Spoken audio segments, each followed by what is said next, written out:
राधा स्वामी दाता दयाल की दया, राधा स्वामी सहाय, राधा स्वामी। जैसा कि आप सभी लोग जानते हैं, यह पुस्तक है अनमोल चरित्र और इसमें परम संत हजूर ताराचंद जी महाराज का जीवन चरित्र वृत्तांत है। अभी तक हमने इस पुस्तक के 191 पेज आप लोगों तक पहुंचा दिए हैं। आज हम शुरुआत करने जा रहे हैं पेज नंबर 192 से। हर एक घटना से पहले हेडलाइंस दी हुई रहती हैं, जिससे कि हम समझ लेते हैं कि इस घटना में क्या हुआ या इस घटना से हमें क्या सीख मिली। इस पुस्तक में स्वयं बड़े महाराज जी की वाणी है और ये कंवर साहिब द्वारा बड़े महाराज जी को समर्पित है। आइए शुरू करते हैं।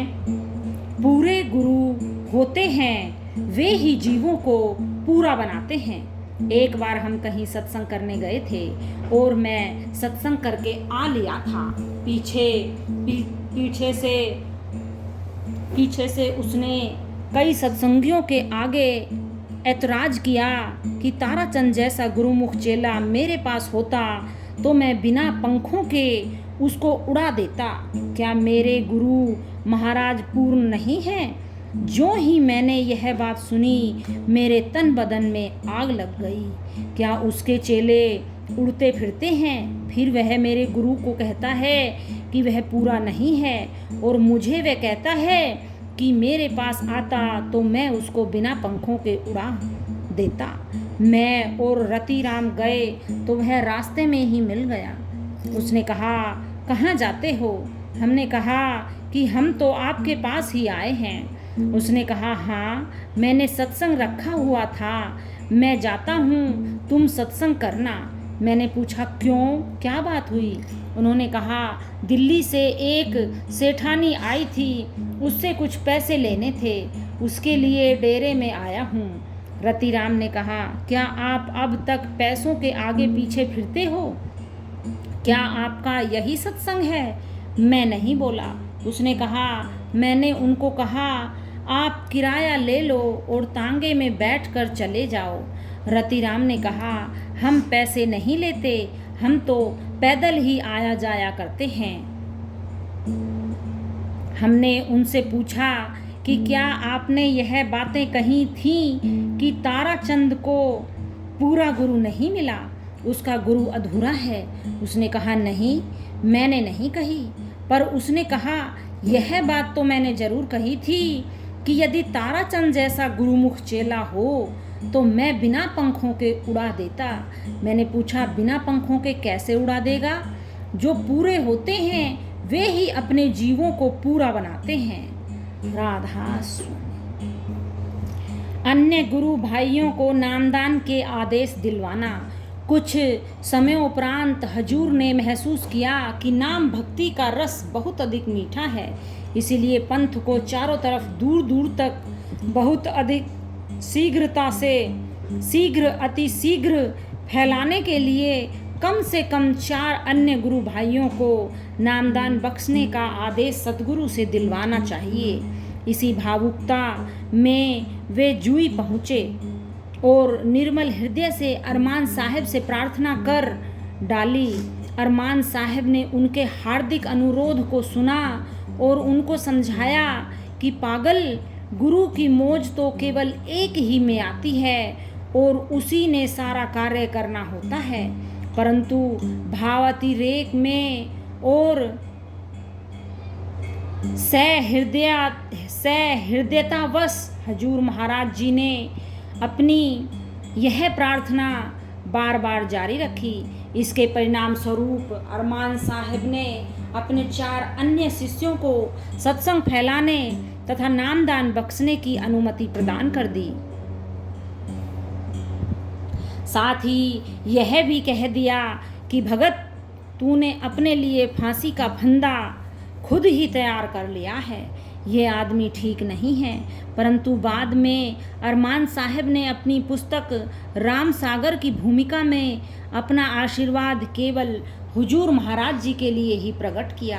तो हुजूर महाराज जी उदास होकर अरमान साहब के पास चले गए और उनसे नम्र निवेदन किया कि आपने आशीर्वाद के अंग में मेरे उन भाइयों में से किसी का भी नाम नहीं दिया है जिनको आपने नामदान देने के आदेश दिए थे। अरमान साहब ने गंभीर होकर हुजूर से कहा, पागल, तुझे अभी तक पता ही नहीं है? तूने तो ये खागड़ छुड़वा दिए हैं। मुझे तो पता है, मैंने तुझे उबारना है, इनसे बचाना है। राधा स्वामी मत में केवल एक ही उत्तराधिकारी होता है। कुछ समय के उपरांत जब वे चारों सत्संग फैलाने के लिए कुछ भी काम नहीं कर सके तो हुजूर महाराज को पूर्ण आभास हो गया कि सद्गुरु की मौज ही कार्य करती है। हुजूर पर सद्गुरु की मौज के दृष्टिगत बाद में ईर्ष्यावश उनमें से एक दो ने तो हुजूर का विरोध भी किया, परंतु हुजूर ने संत स्वभाववश उनकी मुसीबत के वक्त फिर भी सहायता की और उनकी घरेलू ज़रूरतों को भी पूरा करने का प्रयत्न किया। राधा स्वामी मेरे सद्गुरु मुर्शद पीर हैं। मैं अपने सद्गुरु को समझ गया था कि ये कुल मालिक के अवतार हैं। मैं गीत भी गाया करता था, मन ने प्यारा लागे है जुई का एक हीर, दुनिया तो हीर कहे, यह मेरा सद्गुरु मुर्शद पीर। वे इतने प्यारे थे कि मैं उनका बड़ा भारी आभारी हूँ। उनकी शरण से ही, उनकी दया से ही, उन्हीं से मेरा जीवन सुधरा। मैं आज आपके आगे उन्हीं की मेहरबानी से बोलता हूँ। मेरे पास तो कुछ भी नहीं है। मैं कहा करता था और आज भी कहता हूँ कि लिखा न पढ़ा और दूध मारे गढ़ा। मैं तो कुछ भी नहीं जानता। मैं तो एक ही अपने सद्गुरु की बात जानता हूँ। मैं उनको पहचान गया, वे मुझे पहचान गए। सो जब सद्गुरु की दया मेहर होती है तो कौवों में से हंस बन जाते हैं। अरंड का दरखत भी चंदन बन जाता है। शेर तो वही है जो अपनी जगह पर काम करे। बने तो गुरु से बने, ना बिगड़े भरपूर। तुलसी बने जो और से, उस बनने पर धूर। टिके रहने की बात बताता हूँ। मेरा एक प्रेमी था, उसने कुएं भी बनवाए और भंडारे भी दिए। अपने पड़ोसियों को भी नामदान दिलवाया। वही प्रेमी सत्संग करने लग गया।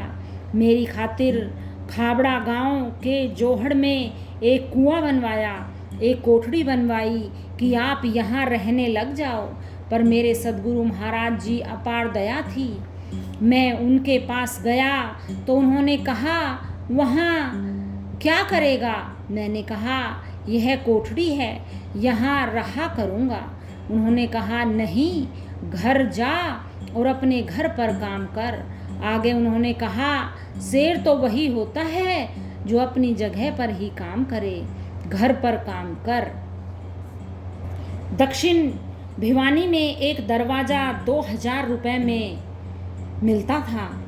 उसमें 400-500 सत्संगियों को बैठने को जगह थी। मैंने कहा, यह ले लेते हैं। मेरे महाराज जी ने कहा, क्या करते हो? यह शहर है, यह ठीक नहीं है, अपने घर जाकर सत्संग करो। मैंने अपने सद्गुरु की बात को माना। महाराज अरमान साहब जानी जान सद्गुरु थे। उन्हें हुजूर महाराज के सत्संग का भावी स्वरूप उसी तरह दिखाई दे रहा था जैसे देखने वाले को दर्पण में अपना स्वरूप दिखाई देता है। हुजूर महाराज ने सच्चे गुरुमुख की भांति अपने सद्गुरु के आदेश का अक्षरशः पालन किया। उसी का सुपरिणाम यह निकला कि दिनोद तथा भिवानी से चलकर उनका सत्संग गिने दिनों में ही विश्वव्यापी विराट स्वरूप धारण कर गया। राधा स्वामी, जो डरेगा वही भक्ति करेगा। मैं अपने गुरु महाराज जी से बहुत डरता था क्योंकि मेरा स्वभाव हमेशा से डरने का है। मैं तो पैदा होते ही डरने लगा था। पहले तो अपने बाप से डरा, फिर सद्गुरु महाराज का भय हो गया और अब मैं आप सत्संगियों से डरता हूँ। पर इस डर से ही भक्ति बनती है। जो डरेगा नहीं वह भक्ति भी नहीं करेगा। यह भी बता देता हूँ, डर तो यही है, या तो संत सद्गुरु का डर है या काल का डर है। यदि तुम काल से भी नहीं डरोगे तो काल महाराज तुम्हें अपने मुंह में लेकर निगल जाएगा। संत सद्गुरु से नहीं डरोगे तो तुम सचखंड में कभी नहीं पहुंचोगे। अपना जीवन कैसे सफल करोगे? साधन अभ्यास करोगे तो तुम्हें खुद ही पता लग जाएगा कि हाँ, ये बातें सत्य हैं। राधा स्वामी। बड़ वाले आश्रम की स्थापना हुजूर महाराज ने गहन सूरत शब्द योग में स्वयं को न्योछावर करके भक्ति की पूर्णता प्राप्त की। अभी तक आप एक छोटी सी घर धूली नुमा कोठड़ी में संतुष्ट थे। नाम दान बख्शने के आदेश की प्राप्ति के साथ अपने संत सद्गुरु का संदेश फैलाने के लिए अपने पैतृक घर में वे सत्संग करने लग गए थे। वे सत्संग प्रेमियों को बुला बुला कर सत्संग सुनाते, स्वयं आटा पीसते और स्वयं रोटियां पकाकर खिलाते थे। धीरे धीरे संगत बढ़नी शुरू हो गई। यह कुटिया छोटी पड़ने लगी। सद्गुरु द्वारा करवाए गए प्रण को पूरा करने के लिए उन्होंने अपना पैतृक घर बदलकर कुछ भूमि गांव के पश्चिम में ले ली। तब उन्होंने गांव के पश्चिम में तालाब के किनारे प्रथम आश्रम बढ़ वाला आश्रम की सन 1961 में स्थापना की। सर्वप्रथम थोड़ा सा खुला बरामदा तथा ऊपर नीचे एक एक कमरे का निर्माण करवा लिया।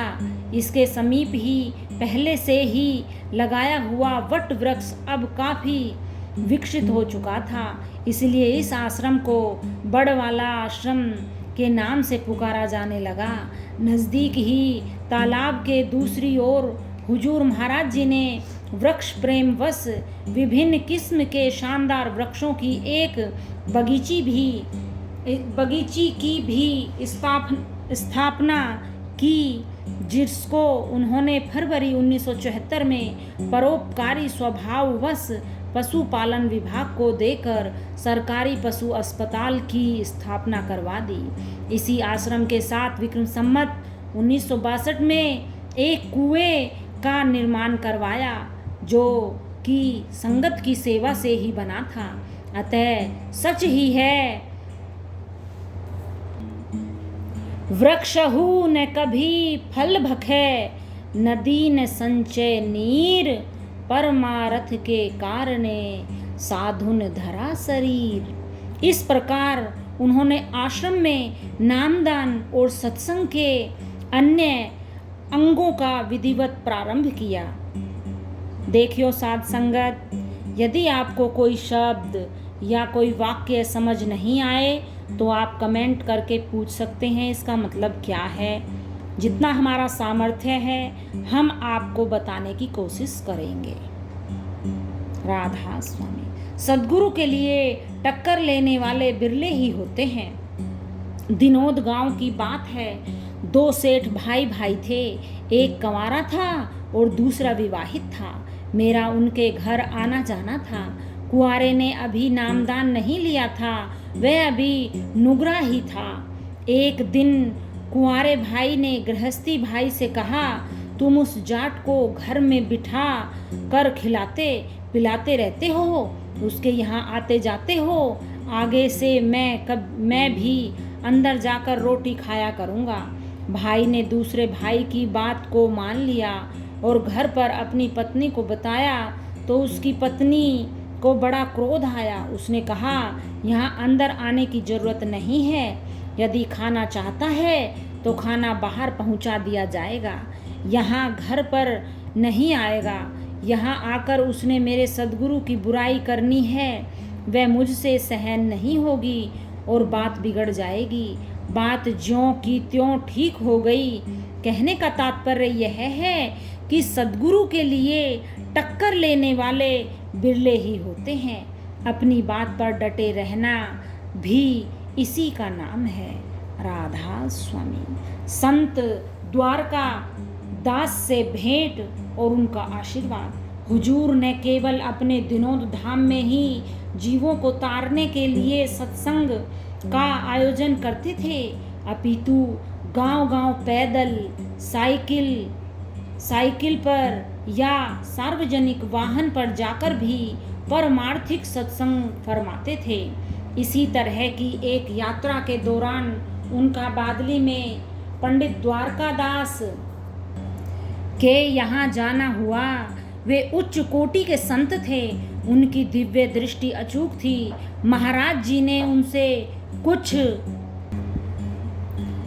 देर सत्संग व संत मत के बारे में चर्चा की। तब पंडित जी ने फरमाया कि आप तो इस प्रदेश, देश एवं विदेशों के अनेक जीवों को भवसागर से तारने के लिए अवतरित हुए हो। संत सतगुरु की मेरे ऊपर अपार दया थी। मैं छोटा था, तभी से सभी संतों के द्वार पर गया। महाराज द्वारकादास महर्षि शिवव्रत लाल जी के शिष्य थे। काफ़ी साथी यहाँ बैठे होंगे। वहाँ 25 आदमी थे। वहाँ जाकर बातें की। वे बातें मैं कह नहीं सकता हूँ जो उन्होंने कही थी। यदि मैं वे बातें कहूँ तो तुम उनको मेरा अहंकार समझोगे, और वे बातें ही अब बनती दिखाई देती हैं। उन्होंने कहा, तू यहाँ क्या करने आया है? मैंने कहा, मैं दर्शन करने आया हूँ। उन्होंने कहा, हो गए दर्शन। मैंने आपके दर्शन वहाँ कर लिए थे, और जाकर अपना काम करो। उन्होंने अपने थानेदार बेटे को कहा, यहाँ आ, इन चरणों में तेरी गति होगी। आगे फिर उन्होंने कुछ और कहा कि वे भी तुम्हारे पास आएंगे। आगे कहा कि मैं भी ये बातें नहीं कहता हूँ, ये तो कबीर साहब कहते हैं, ये तो आकाशवाणी है। और मेरी एक बात और भी याद रखना। मैंने कहा, बताओ महाराज। उन्होंने कहा, तू छोटा बनकर रहना, गुरु न बनना। सो सत्संगियों, मैंने तो कभी भी गुरु होने का विचार ही नहीं रखा। मैं तो मेरे गुरु महाराज अरमान साहिब की ड्यूटी बजाता हूँ और उनके ही हुक्म पर यह सारा काम करता हूँ। मैं नाम देता हूँ तो भी उनके ही हुक्म से देता हूँ। राधा स्वामी। पंडित फकीर चंद जी के आशीर्वाद। महाराज फकीर चंद ने तो मुझे लिखकर ऑर्डर दिया था। मेरे गुरु ने जवानी आदेश दिया था। जो फकीर चंद जी ने लिखकर मुझे दिया था वह लेख मेरे पास है। उन्होंने लिखा कि जिनको तू नाम दे देगा वह कभी भी नरक में नहीं जाएगा, और तेरे भंडारे में भी कभी किसी चीज की कमी नहीं आएगी। तेरी एक चीज उठेगी तो 17 चीजें स्वतः आ जाएंगी, और यदि कोई एक रति बुराई करेगा तो उसकी 100 रति बुराई आप हो जाएगी। उसका सर्व नाश हो जाएगा। तुम अपना काम करते रहना। उन्होंने काफ़ी कुछ लिख कर दिया है। मैंने कहा, ठीक है, आपकी मर्जी है। उन्होंने कहा, ये मेरे वचन हैं। राधा स्वामी। एक समय ऐसा भी था, महाराज जी कहा करते थे कि सफ़र तो सफ़र ही होता है। सफ़र में कोई सुख नहीं होता है, तकलीफ ही होती है। वक्त वक्त की बात है। आदमी जैसी आदत डाले उसको वैसा ही आदत पड़ जाती है। एक समय ऐसा भी था कि मैं थैले में भुने चने डालकर पैदल सत्संग करने जाया करता था। फिर ऐसा भी समय आया कि भाई रतिराम मुझे साइकिल पर बिठा कर ले जाया करता था।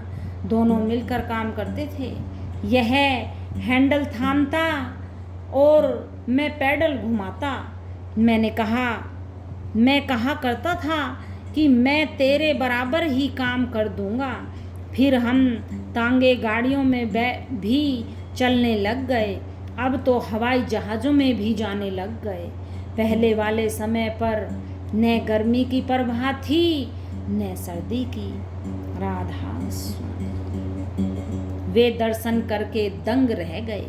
न ही मेरे पास कोई खानदानी धन था, और न ही मैं सुंदर था, और न विद्वान ही था। केवल एक सतगुरु की दया थी। एक सतगुरु की दया का हाथ मेरे ऊपर था, पर वे करनी और कलम के धनी थे। मैं उनका ऋण उतार भी नहीं सकता हूँ। उनका हुक्म था, इसलिए यह ड्यूटी बजाता हूँ। बल्कि यह हुक्म नहीं होता तो बड़ा सुखी रहता। उस समय दिल में आता तो अपने किवाड़ खोलता, और जब दिल में किवाड़ बंद करने की होती तभी उनको याद कर सकता था। आप इसे समझते हो? उस समय मेरी यह अवस्था थी। मैं मस्त रहता था। कभी 5 दिन में कुटिया का दरवाजा खोलता तो कभी 6 दिन में खोलता था। रहन सहन का भी फर्क पड़ता है। मैं तो फिर भी अपना हिसाब ठीक रखता हूँ। मैंने अपने खान पान और पहनावे को बिगड़ने नहीं दिया है। मेरा खान पान और पहनावा एक महात्मा वाला है। आप लोगों को गर्व होना चाहिए कि हमारे गुरु का बहुत अच्छा व्यवहार है, कितना अच्छा आदर्श है। मेरे पास किसी दूसरे मत का सत्संगी आ गया। मैंने उसको पूछा, किस काम आए हो? हरिजनों में उसका कोई एक सत्संगी था।